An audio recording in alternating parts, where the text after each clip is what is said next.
The untold story of women's rights, suffrage, and black women. When most people think about the history of women's rights and women's suffrage, a few names usually come to mind.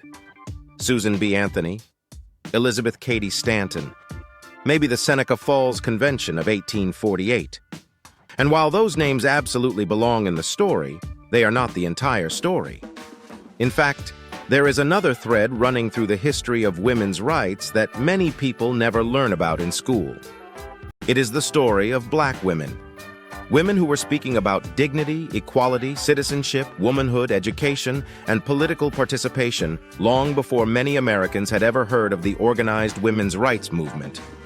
To understand that story, we need to go back before women's suffrage, before the 19th Amendment, before Seneca Falls, before women voting was even part of the national conversation. Let's start with Maria W. Stewart. Born in 1803 in Hartford, Connecticut, Maria Stewart became one of the first American women to publicly lecture on politics and social issues. Think about that for a moment. Not one of the first black women. One of the first American women. Period. During the early 1830s, Maria Stewart was already speaking publicly about education, equality, opportunity, and the advancement of black people. At a time when women were generally expected to remain silent in public life, Stewart stepped onto public stages and spoke. That alone was revolutionary. But she was doing it as a black woman in America, a society where both race and sex severely limited her opportunities and influence.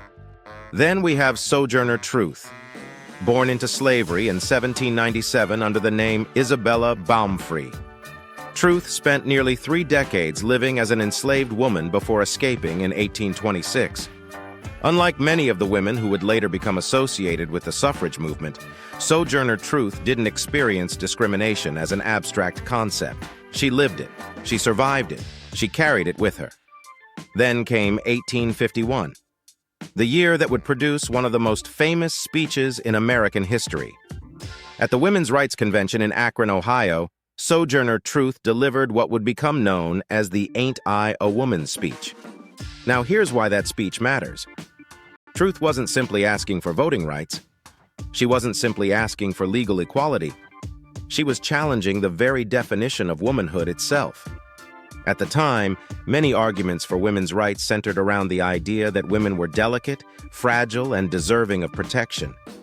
Truth stood before that audience and essentially asked, "I've worked, I've labored, I've suffered, I've endured slavery, I've raised children, I've buried children.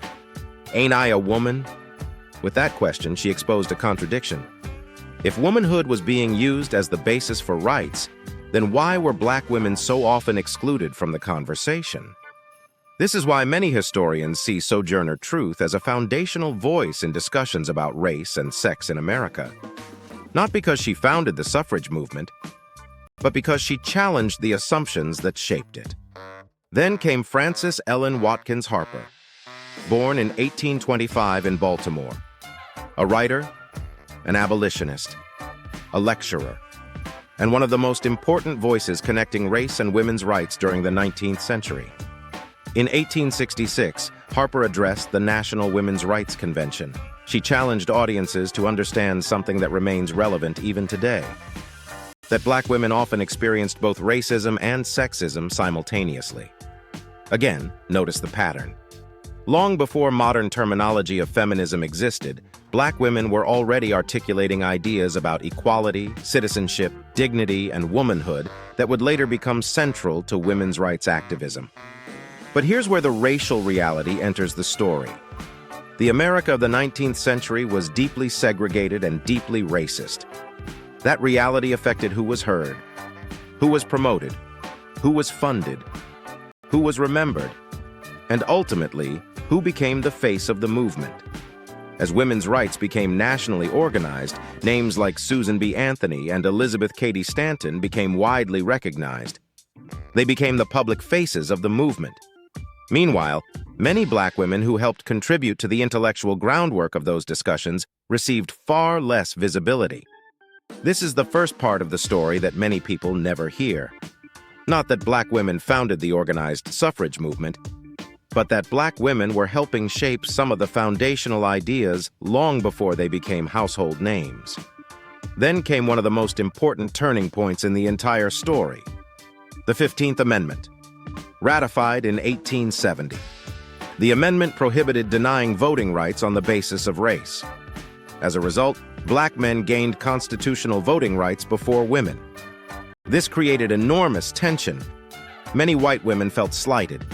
Many had spent years fighting for political rights and now watched black men receive voting rights before them. This fracture would influence the politics of suffrage for decades. The movement continued. The campaigns continued. And eventually, in 1920, the 19th Amendment was ratified. This is usually taught as the moment women gained the right to vote. And legally, that's true. But this is where many people argue the story becomes oversimplified. Because while the amendment applied to women nationally, access to voting was not experienced equally. White women generally gained the practical benefits of suffrage much sooner. Meanwhile, many black women in the South remained trapped under Jim Crow systems. Poll taxes, literacy tests, intimidation, violence, legal obstacles, and political suppression. So while the common narrative says women got the vote in 1920, many black women still faced enormous barriers to exercising that right. Many of the white women that stood on the groundwork of black women to get the right to vote sat back and didn't fight for black women to also get the right, giving many black women the sense that for those women it wasn't a fight for all women, just white women being offended that black men got the right ahead of them, especially during a time period when blacks were seen as inferior to whites. This is one reason some scholars argue that there is a difference between possessing a constitutional right and having meaningful access to that right. And this is where another uncomfortable question emerges. If many black women remained effectively disenfranchised after 1920, why isn't that discussed more often when we talk about women's suffrage? Why is the story often presented as if every woman experienced that victory in the same way? Those questions continue to generate debate today. Fast forward to the Civil Rights era, the 1950s, the 1960s. The struggle for voting rights returns to the national spotlight. And once again, black women play major roles. Figures like Rosa Parks become symbols of resistance and courage. Then comes the Voting Rights Act of 1965. For many black Americans, including black women, this law represented a major step toward meaningful access to rights that had existed on paper for decades. But the story doesn't end there. The late 1960s and 1970s bring new tensions. Civil rights, black power, second-wave feminism with Gloria Steinem as the face. A white woman once again. Now other questions emerge about identity and political priorities. Should race come first? Should sex come first? Can the two even be separated? But regardless of where someone stands on those questions, the earlier part of this story remains important. Because when we talk about women's rights, women's suffrage, and equality in America, there is a group of women whose contributions are often less visible than they should be. Maria W. Stewart, Sojourner Truth, Frances Ellen Watkins Harper, Ida B. Wells, Mary Church Terrell.